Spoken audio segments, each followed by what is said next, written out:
Hello and welcome to another Tech Campus Coffee Live webinar. This is an opportunity for you to learn about career paths at Tech directly from professionals in your field. We'll be speaking to technical representatives from a variety of fields at Tech, and they'll share why they enjoy what they do. Participants also have a chance to directly ask speakers and recruiters questions and get a good understanding of why Tech is a great place to work, as well as where your strengths, talents, and learning opportunities lie. On the line here, so I want to make sure we introduce everybody and obviously hear from the experts on the call today about the geology departments here at Tech. So first I'll start with Andrea. Andrea, if you want to maybe introduce yourself, tell us a little bit about yourself and where you work and what you do. Sure. Good afternoon, everyone. I'm Andrea Berg, Senior Geologist at Line Creek Operation. I've been with Tech since 2008. After graduating from the University of Alberta, started at Highland Valley Copper. So worked there for 2 years right out of school, was getting some copper experience at that porphyry deposit. And then after that moved to Vancouver, where I worked with the exploration team for 6 years, based out of Vancouver, working on gold exploration projects in the Yukon, Ontario, and Quebec. Although I never actually made it physically to Quebec, still worked on the projects. So all of that exploration work was obviously really exciting. Got to experience lots of different places and work with different project teams. And then 2016, made the move to the Elk Valley to start a position here in coal. So I've been at Line Creek since 2016, mostly in sort of the short range geology capacity. So really working with operations and short range engineering on coal recovery, coal quality, working with the plant and logistics, the day-to-day sort of planning that goes into the geology side of things. And then recently, in the last year, almost two now, I've been involved with Race 21 as the idea owner, just sort of leading the ore body knowledge initiatives here at Line Creek on the race side, which has been really exciting. And that's pretty much it for me. That's awesome. That's a lot. You've done well for yourself. All right. And then I'll pass it over to Leigh. So Leigh is also a geologist here. And if Leigh, you want to do an intro as well and talk a little bit about how you landed here at Tech? Yeah, no worries at all. My name is Leigh. I'm a project geologist with the Coal Geoscience Group, which is a central group that supports all the mines in the Elk Valley. I started in April of last year, right out of a PhD at Oklahoma State. So I've done a little bit of research and I've got a bit of work experience working on coal from my days as an undergrad at the University of Regina in Saskatchewan. So that's how I ended up in the Elk Valley. Awesome. That's great. Perfect. And again, I'll encourage people, if you have questions, you can certainly put your questions in the chat. I know Masaki just put a note in there as well. Feel free to put them in there. Or if you want to turn your mic on, you're feeling brave and want to chat with us, by all means, just put your hand up and then I'll come around and get you to ask your question with your mic on. But that being said, I've got a pocket full of questions. I could keep these guys going for a while. And obviously thinking of, obviously my focus on the campus side and obviously likely the focus of most people on the call. I'm interested in what it's like to work here. What kind of things would you be doing? So maybe that's a good place for us to start. I guess as a student with Tech, Andrea, maybe I'll start with you because I know that you've had quite a few students working with you and in your departments over the years that you've been here. Can you talk to me a little bit about what someone would do in a geology department as a co-op student or a new graduate maybe? Sure. Yeah, so co-op students at Line Creek, and I think similar to the other operations that are coming in as geology students, typically come into the coal quality geologist role. So they spend their time with the coal quality technicians and geologists on site, understanding our different coal seams, learning about the various qualities that impact our MET and PCI products. And so lots of field time in coal quality. Just takes a lot of time to sort of learn all the pieces that go into it. And then on top of that, they'll often participate in exploration programs, supporting drilling programs, either with logging or just day-to-day check-in on drills. But there'll also be plenty of opportunity to help out with side projects, either on the data management side or just just investigating projects that we may not necessarily have capacity to do. So definitely, opportunities to carry a lot of responsibility by the end of your 8-month term, which is great. And most of the co-ops seem to be really successful in doing that.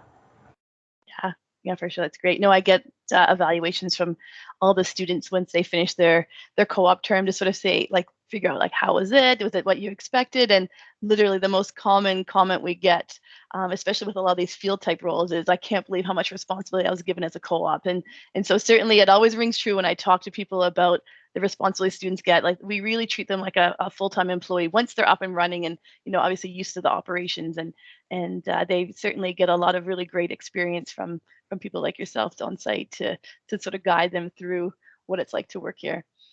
Leah, I guess I'm curious to learn over from you. I know you said you had your PhD, which is definitely a different route than most people take moving into operations. So I guess I'm kind of curious, you came from a research background. What sort of drew you to tech, and how does that play into your role now? Well, I mean, the research is as part of what I do. I also have a lot of experience working coal operations. So I actually used to work in Tumbler Ridge for a competitor. Okay. Tech has got a mine under care maintenance in the Tumbler Ridge area as well. So so I guess the combination of my research and my actual industry experience is what drew me to tech. And then luckily for me, a bunch of people I went to school at UBC Vancouver with, they've been employees at tech for years. Nice. And I happened to do 2 summers in the Valley with a different company too. So it all just came together. And it was a chance for me to come back home to Canada after having spent about 5 years in the US pursuing the PhD. So, yeah. Okay, great. That's awesome. Yeah, because a lot of people often ask, like, they come to these sessions and they're like, well, if I'm pursuing a PhD, are there still opportunities for me at Tech? So it's really neat for us to see there's lots of different avenues you can take. And it might not just be like a core operational role. It might be in a different area. It might be supporting operations, which is where you are. And that's really neat to see the different areas where we can support people from various disciplines. We've got an interesting question in the chat. And so someone's asked about, Rob Trump, bragged about clean coal. How is tech working to make the uses of coal a clean energy? So I can speak to this, but maybe Andrea, do you want me to pass it over to you? Or I guess it's actually addressed to Leigh, actually. So if you, Leigh, do you want to speak to this to talk a little bit about the coal we mine and how it's used, that sort of thing? No, of course. So, I mean, we mine basically coking coal, which is used to make steel. So it's a very different product from, I guess, clean coal that the person asking the question is referring to. Because when people talk about clean coal or not so clean coal, they are usually talking about steam coal used to generate power. Most of our power in BC is hydroelectric power. So when we go out into the world markets to market our coking coal product, it's kind of a green product in that sense because the electricity that runs most of our operations, in fact, I'll say 90-95% of our operations is all run on hydroelectricity. To make this coking coal product used to make steel is very clean. But it kind of gets lost in the general discussion when people talk about coal. They don't make that distinction between coal used in power plants and coal used to make steel. Mm-hmm. Yeah, great. That's an awesome explanation. Thanks for that. Great. All right. And then somebody's talked a little bit here about the slow shift away from coal impacted operations, job opportunities, and experience at Tech. How has the slow shift away from coal impacted operations, job opportunities, and experiences at Tech, any future adjustments the company has in place to work around it? So again, I think along the same lines, there's maybe, Andrew, do you want to speak to this? It's really talking a little bit more about the coal and maybe phasing coal out, where it's the coal that we have is certainly in high demand. Maybe do you want to speak to that a little bit? I can try, but I think Leah covered it sort of already, right? Really focusing on our metallurgical coal products and shifting away from our thermal coal products. So I believe like Line Creek is the only site that does still carry ox coal as inventory, and we shifted towards production of PCI coal, which is pulverized coal injection, a fuel basically used in the coke making process, as opposed to thermal coal. Still, price dependent and dependent on the market, whether production of thermal coal continues or not. But at the moment, it's probably 5 to 10% of our overall production, and future plans are phasing that out. So Awesome. I'm sure if I covered what you were planning on there, Yep. Stacey. Yeah, no, that's great. Yeah, and I was just going to say the same thing. It's sort of along the same lines of really just instead of when you hear about the media about coal, they really do lump it all together, and there's quite a difference between the two. And yeah, so it's great to speak to that. Andrea, I'm curious. I know that you mentioned Race 21 and the technology side of things, and that's sort of where you've transitioned over the past little bit. So can you talk to us a little bit about, I guess, what technologies are you guys implementing from a geology space, or what gets you excited? What's the next step for us from an operational level in terms of this innovation and transformation for technology?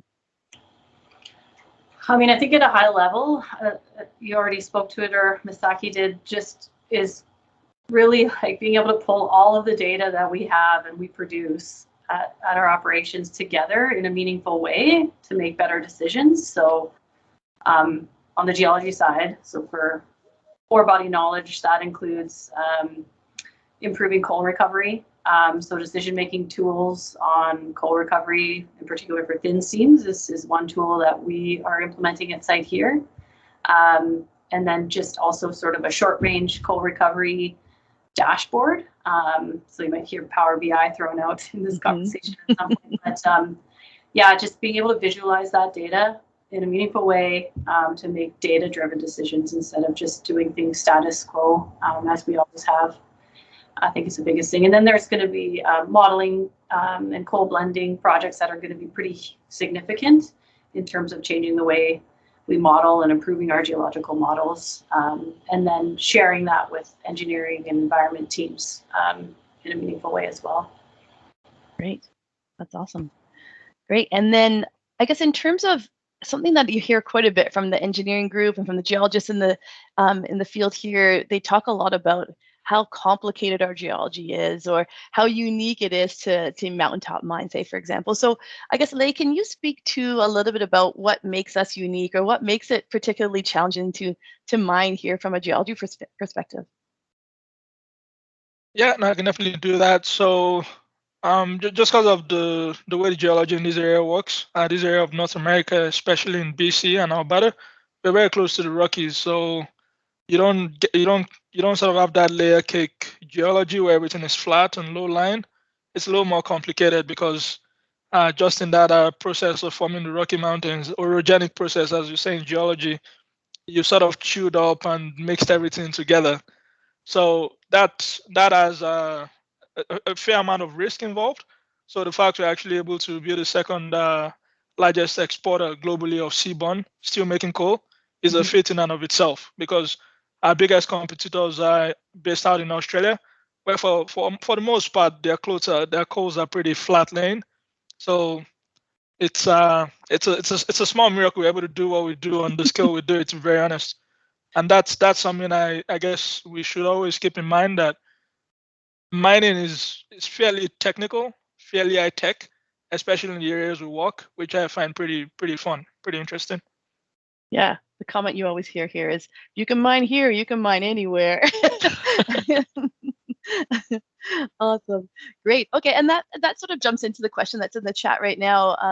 When someone had mentioned that when researching tech, one thing that caught their attention was the attention to safety and all aspects of the operations. What are some health and safety programs that employees at tech can participate in? Maybe Andrea, I'll toss that one over to you if you want to start, and then maybe Leigh, you can add in if you like. Sure. I mean, I think the biggest one that comes to mind is courageous safety leadership.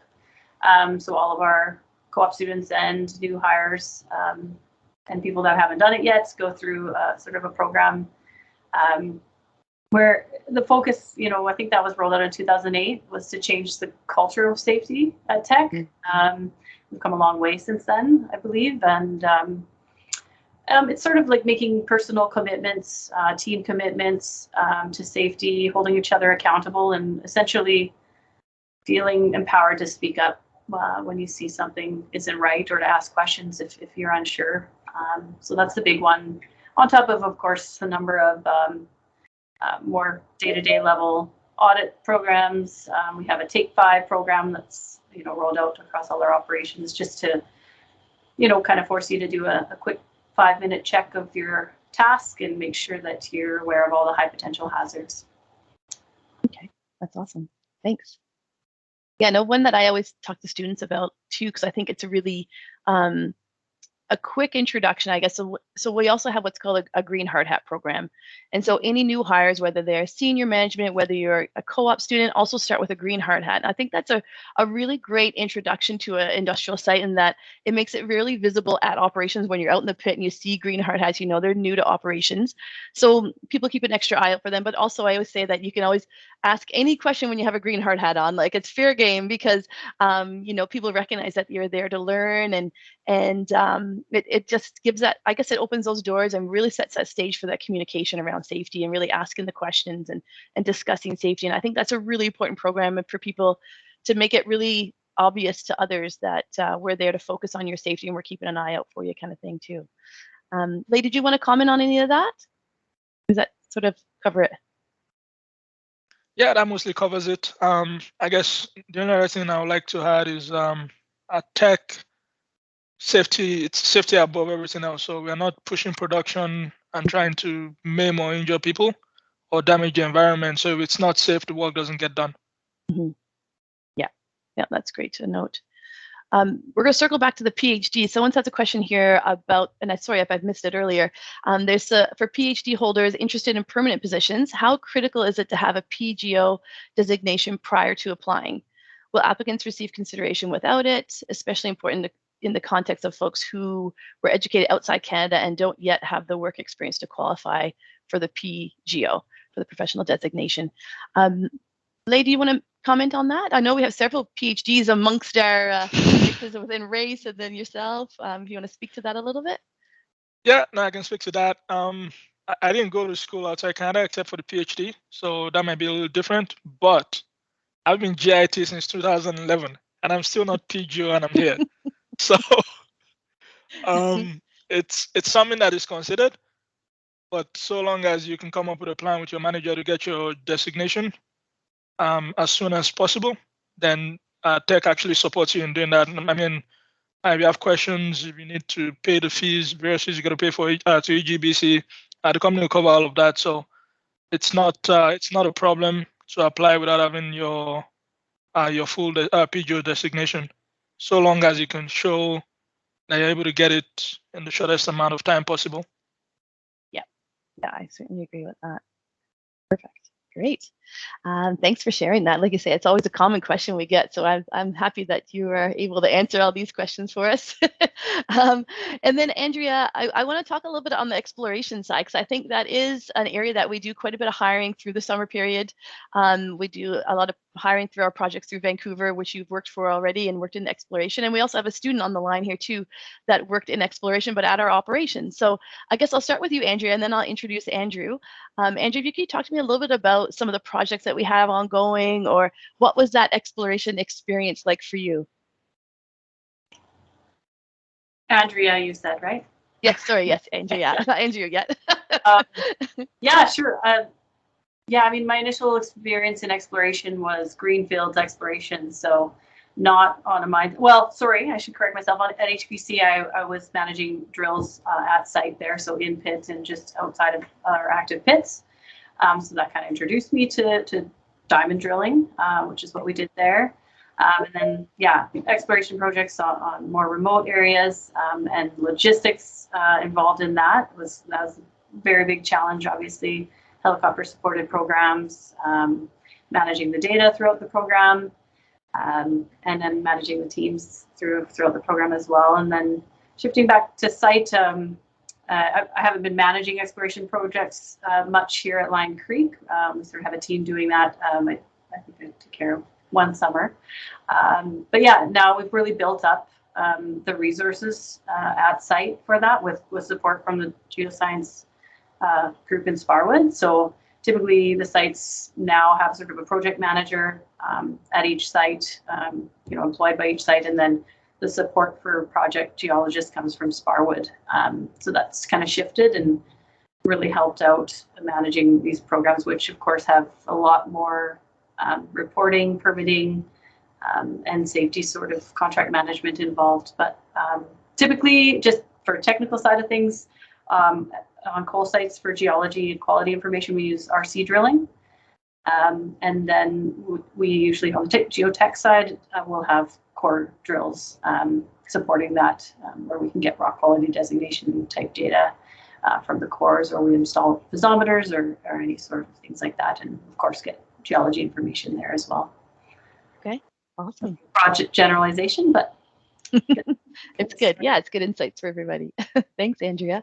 And then, yes, without further ado, how about I throw it over to Andrew. So Andrew was a recent student for our co-op program, and he was hired under the exploration group within the coal business unit of Tech. So Andrew, do you want to turn your mic on and just do a quick intro and just tell us a little bit about your role as a co-op student? Yeah, so I just finished my co-op position here at the end of December, and so I'll just talk about some of the things I did while working for Tech. So I was really lucky to be able to help out with these exploration projects, because that is actually like what I want to do once I graduate and stuff. So I was able to work with Lay and other project geologists on their RC and diamond drill programs. Just helping out. I got to stake holes and do drill site checks and be with all the logistics of building roads to drill pads and stuff. It was really awesome to help out with that. And then another big part of what I did was I did geotechnical logging for some of our diamond drill holes. And it was just like a really good experience for like work after graduating, because there is a lot of core logging in that, and just to be comfortable around like diamond drills and logging core and lithology, and then all the geotechnical aspects of that was just really great. And it was awesome to work at Tech, because like we said earlier, like by the end of it, like I was completely independent. I had my own work truck. Sometimes I was working night shift logging the core. And just like I was completely trusted to do my job, which just felt amazing. Yeah, so that was mostly what I did. Yeah, that's great. No, that's great. And it's really neat to see your enthusiasm about the role. I think that's really, you found a good niche area where you're a good fit for, right? When you have that sort of passion. And we certainly see that a lot with our teams. I know that's something I speak to a lot of our technical teams. People are like, well, what's the culture like at Tech? And I'm like, you're never going to meet a more passionate group of people. They love what they do. They get to come to work in it and really get some fun projects and really interesting stuff to do. And that makes it all worthwhile, right? Great. Okay, I just want to make sure. And I guess, Andrew, you sort of spoke to this, and maybe I'll get both your comments before we jump into trivia here, is what makes a successful co-op student for you guys? Like, Andrea, if you want to speak to it, I know you've had lots. Are there any sort of key parts of what a student's doing, or key moments that sort of make them as a highlight in your co-op list? Yeah,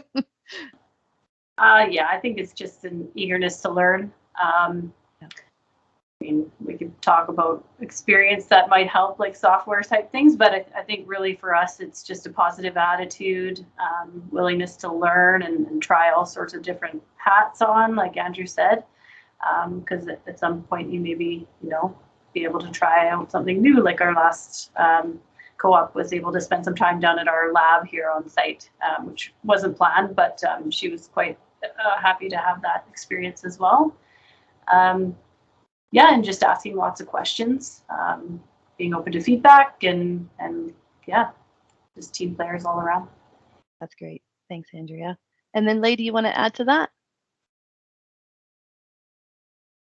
Oh, between Andrew and Andrea, they covered most of it. I mean, at least for the central geoscience group that I'm a part of, you also get to go to different sites. I think that's something Andrew did not emphasize. So you're not working at just the one site.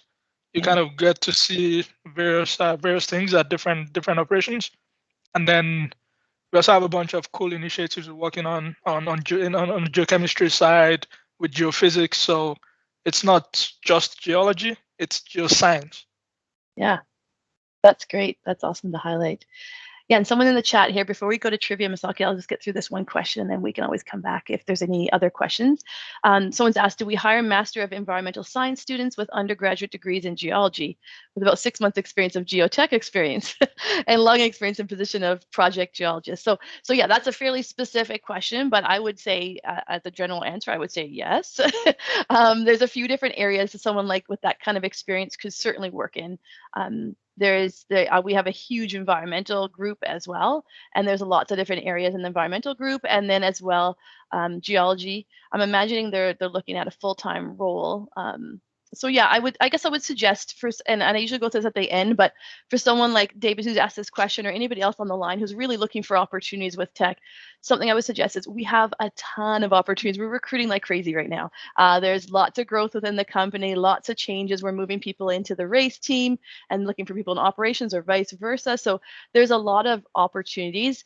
So what I would suggest to people is certainly keep an eye on the website, and you can set yourself up for job alerts and really take a look at the job positions, because sometimes they're maybe not named traditionally what you would think. It's not always just geologist, or there's a few different ways. You might want to go into operational excellence, or you might want to go into like the geosciences side. So there's lots of different opportunities that you could certainly look to. So I would say set yourself up for job alert, that basically you can highlight experience that you would that you're interested in, and it would ping you when a job comes up that's sort of highlighting like geology or that sort of thing. So anyway, that's something to think about as a full-time graduate looking full-time work anyway. And then co-op positions are posted now. Oh, sorry, Andrea, go ahead. I could, speak to that a little bit. I mean, I think the key piece there is that there's an undergraduate degree in geology, and that you have the courses and experience required to get that PGO designation, specifically as a project geologist. So that's just something to check on with your courses and matching up to whichever, if it's the BC or EPEG designation that you're looking for, that would probably be something in a specifically geologist role. But yeah, there's definitely lots of opportunity for experience like that. Okay, perfect. And then Misaki tells me there's another question here that I might have missed. All right, what year geology students would you typically accept for entry-level jobs, and what would their roles typically entail? So if John's looking for a co-op position, we tend to focus on third-year students quite a bit, and just because you got a good core number of courses under your belt that you could be successful in a role here, just because, again, like we've mentioned, you get quite a bit of responsibility. And so I think that must be what you're speaking to there. And I would say we definitely lean to third year at a minimum more often than not.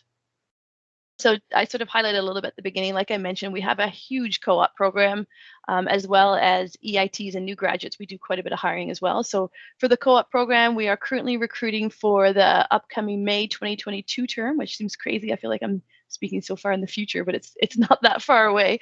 We're going to have a record number of openings coming up, and we're continuing to grow and evolve as a company. And so, yeah, we're looking at least 120 across the business, and I know quite a chunk of those are going to be in the geology space. So I would encourage you to check out the website if you're interested in applying for an opportunity for May. If you're not available for May and you're looking for opportunities down the road, every 4 months you'll consistently see co-op opportunities posted on our website. So 3 times a year. So we usually recruit about 4 months in advance. So right now, like I mentioned, we're recruiting for May. In May, we'll be recruiting for September, and September for the January start. So quite a few at any given time. I know across the coal business unit, we do hire the bulk of the co-op students.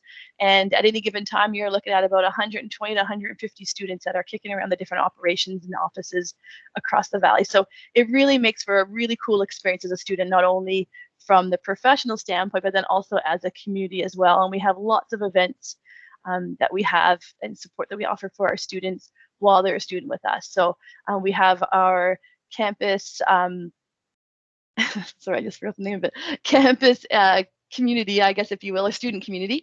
And we have events for them. So whether it's like a lunch and learn, or maybe events outside of work, like we've had spa day, we've had different things like that, as well as like outdoor adventures and outdoor sort of of scavenger hunt type things. So lots of different cool little events to do as a student while you're here inside of work as well as outside. And here's a couple comments of students that have worked for us before that, I talked about how we do a survey with our students when they leave to talk a little bit about their experience. And here's a couple of comments that we just pulled quickly to show you a little bit about from the students what their experience is all about and why they've enjoyed working for us. So certainly I can talk about it until I'm blue in the face, but it really means a lot more when it comes from the students themselves.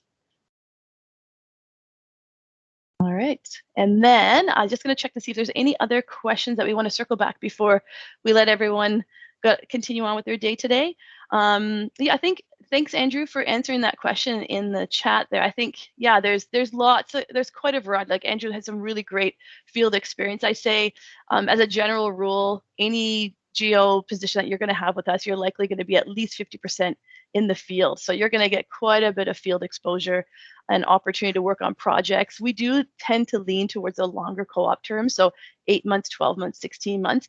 And a lot of that is based on that, what Andrew had talked about, where he was given so much responsibility. If you're here a little bit longer term, we're able to get a couple of projects under your belt. You're able to get a lot more responsibility and take ownership of a few projects on your own. And that really just elevates that experience that much more. So I guess from a general standpoint, just to comment on Andrew's experience he's had, that's fairly common with the students here. And like you say, with those longer terms, you're able to get a little bit longer and more in-depth experience with us. All right. Yeah, I think that's pretty much it. If there's no other questions, I know we have another student on the line, Morgan, that we haven't really brought you into it. Morgan, I don't want to put you on the spot, but I know before we go, it'd be nice. I know that you've worked in a variety of areas, but coming from a geo background, you've had some really unique experience. So I think before we go, it'd be neat to sort of just talk a little bit about the experience you're able to get as tech, and I guess to speak to the variety aspect of working in operational excellence and that sort of supporting those teams. I think that's a really interesting take on the geo background. If you want to just talk a little bit about yourself. Sure. Yeah, so I started last May in operations excellence, and I'm doing a master's in geology at U of C, so definitely a geology student. But in OpEx, so that team basically focuses on projects where they can kind of make improvements around the mine. So they work with all different teams. So what they focused on with me is they put me in projects that were more geology focused. So I got to work with Race 21 on a project where they were trying to incorporate or test out logging while drilling. So kind of just a different logging technology than the one we're using. So so I got to work a lot on that. And then I got to work with this survey team, I guess it would kind of be short range, on a drone project where they were developing a drone that would sniff out gas, as opposed to people going in with actual meters. So all very new kind of technology. So those were very cool, and they definitely guided my experience because I was in geology. And then so I did that for, and there was day-to-day kind of admin stuff too as well, but definitely more of a focus on the geology. But then I moved into a geological engineering role in October, just because they saw there was an opening and they saw my interest, definitely interested in geology. And they, so they moved me into that role in October, and now I'm working on just one project specifically, and I'm basically taking satellite data and then trying to figure out how to process that to develop displacement maps to try and see where the Earth has kind of moved around the mine. And this is something that we pay for currently, but they asked me to figure out if we could do it ourselves. So yeah, so it's very cool new technology, and yeah, just all different stuff, but really awesome. Yeah, you definitely had a mixed bag of experience, just where we've you put you in the operations excellence and you're moving into geology. So I think that's really neat for students to see that sort of variety that you're able to get into. And I guess before we let everyone go, I think while we have Morgan and Andrew on the line too, and just to get you to speak a little bit more, I guess what advice would you guys give to other students who are interested in coming on board with tech? And maybe Morgan, I'll start with you, and then we'll pass it over to Andrew. Sure, just advice in terms of after they started, or just or even just if they want to land a job with tech, or if they're interested in working at tech, what sort of advice would you offer? I guess I think similar to what Andrea said, just being very kind of open to learning new things and being very kind of flexible with what you're going to do, you know, because you never know what's going to come up.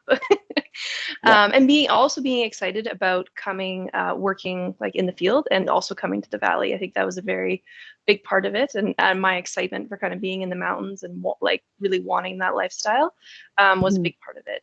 Just so that they knew that I would kind of fit in here. So, and just in general having an excitement for the role and being at Tech.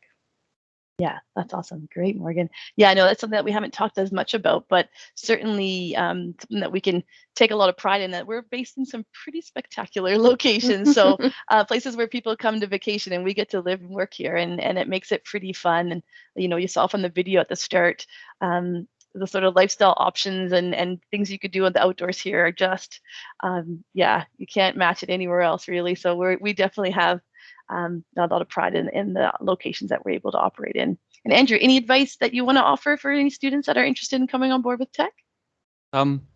See, I hear this a lot, and I didn't think people still did this, but make sure you don't just send off a like cookie cutter like resume that you send off to everywhere and same with the cover letter. I don't know why people still just, you know, copy and paste that everywhere. You need to make it specific and, you know, say why you would be, you know, good at this specific job. So I feel like everyone's probably heard that before, but it's like so important, because I hear at other companies, if it's not personalized to the company, they kind of just throw it away. And then another thing, like with working, like obviously everybody has their bad days and stuff, but I just find people like to work with people who enjoy what they're doing and are in a good mood. And I find if you're passionate and enjoy what you're working on, you do a better job as well. And so, and just like being open to doing all different things, because you could see Morgan has had a way different experience than I have, and there's just such a large variety of things you could do. Like when I first started, I was in the lab, and then I was given the opportunity to be doing this logging in the field, and I just had to jump on it because it's just, you know, being excited for getting the experience is really good. Yeah, for sure. Yeah, something I often tell students too is just don't pigeonhole yourself into thinking like you only want to do a certain thing when, you know, going through the interview process. You know, you really, it's nice to have interest in certain areas, but being open and sort of willing to see other areas, because as a student, some of this stuff is just so different than what you would learn in the academic setting or what you would talk about in school. So it's really neat to see when students come in and they kind of have an idea in their head of what they're going to do, and then they come in, they're like, holy, this is so much more than what I thought it was going to be. And that for me makes it all worthwhile. It makes it pretty fun. Great. Well, I think we've got all the questions. So everybody, I think Masaki just made a note about posting the link. So we will hit you up for a survey. We want to make sure that these events are covering the information and highlighting areas of the company that we want you guys to learn about and you guys want to learn about. So certainly give us some feedback in this survey. Is there anything we need to change or improve? Then all means fill us in. Anything I'm forgetting, Masaki? Sorry, I just stole your thunder at the end there. No, it's all good. Only thing I add is that we're going to spam you at the end with this link anyways. So if you can fill out that feedback survey, that'd be great, and we'll know what to deliver and what not to deliver in the fall for example, for future students. So we really appreciate you joining today. Thank you, Leigh and Andrea and Morgan and Andrew and all the support. And yeah, thanks for joining us today, and look forward to seeing you at future campus coffees. We got a couple more coming up in the next couple weeks. Awesome.